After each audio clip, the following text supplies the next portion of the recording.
we get free will, ourselves achieve free will once we become, or rather, as we become more and more aware of our own selves.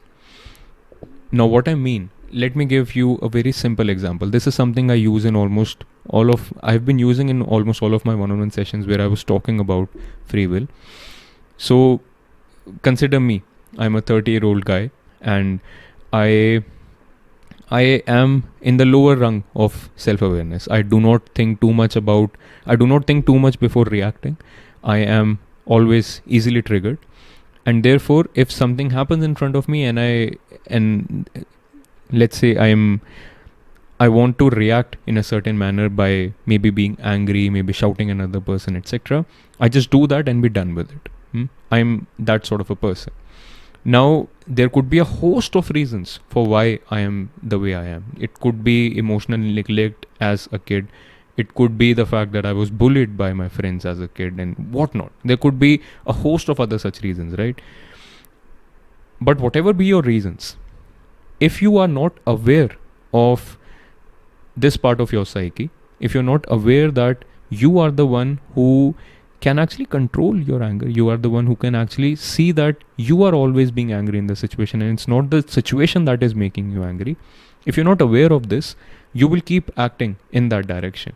And therefore, in one manner of speaking, you can say that this person is always going to be, this person's choices will always be determined by his resultant momentum from the past, which has formed his anger issues, and then the current situation where he is in right now, which is triggering him, and therefore he responds angrily. Now, consider that this person, let's say 2 years down the line, he's 32 now, he's married, he has a kid, and now this guy is coming from office, he has had a very stressful day at work, so he is ripe for an angry reaction to a situation. He comes home, his kid is waiting for him. Let's say it's been, let's stretch the timeline. Let's say he's 35, it's been 5 years, so his kid is waiting for him with a painting. He's been painting ever since dad left in the morning for office, and he's been waiting to show it to dad. And this painting is not really a good one, and my guy who is just coming from office, has a stressful day at work, does not want to look at an ugly painting right now, and he does not even want to talk to anyone, let alone a child who has been waiting for his dad for 5 hours already or 10 hours already. So he comes in the door, the child rushes to him, shows him the painting, and this guy, because he's ripe for being angry, right, this guy responds angrily and maybe even pushes the kid away and says, theek hai, or whatever, maybe even throws the painting away and says that I'm going to look at it later or whatever. Now, this is one reaction. That if this person is not aware of his own psyche, it's very likely that this person will act in this manner. Versus if this person is working on himself, this person is becoming more aware of his own psyche, is becoming aware of the reasons for why he is the way it is. That is one level of shadow work that you do. But another level of shadow work is simply becoming aware of, this is who I am, this is what my unconscious acts like, this is what my unconscious feels like, etc. And if he's at least doing the latter work, he is more likely to react in a different manner. Because if this person is somewhat above the level of self-awareness that we initially talked about, he would know that I am right now in a situation, I've been through a day which triggers me. If I go into a situation that is triggering me, I'm very likely to act in an angry manner, and therefore I'm going to maybe take a few deep breaths, I'm going to maybe have a couple of glasses of water and relax and cool down a bit. And even if a triggering situation happens, then if I see myself about to react angrily, I'm going to stop there and I'm going to maybe delay the response. I'm going to maybe delay the entire situation even. Now, this is the kind of difference that I want you to understand. In one manner of speaking, this guy now has more free will than the guy who has lower level of self-awareness.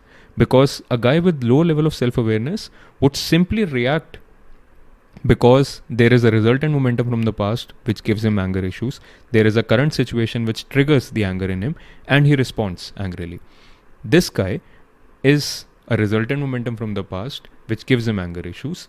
There is an external situation which triggers him, but this guy also has a heightened level of self-awareness which enables him to look at the situation from a sort of a detached viewpoint and then say that maybe I'm not going to react in this manner right now. Now, technically speaking, this self-awareness is also a part of this person's I. It's also a part of this person's self. And therefore, you cannot still say that this person has free will, in the sense that this person exists separate from his environment and is now executing free agency over the situation. I'm not saying that.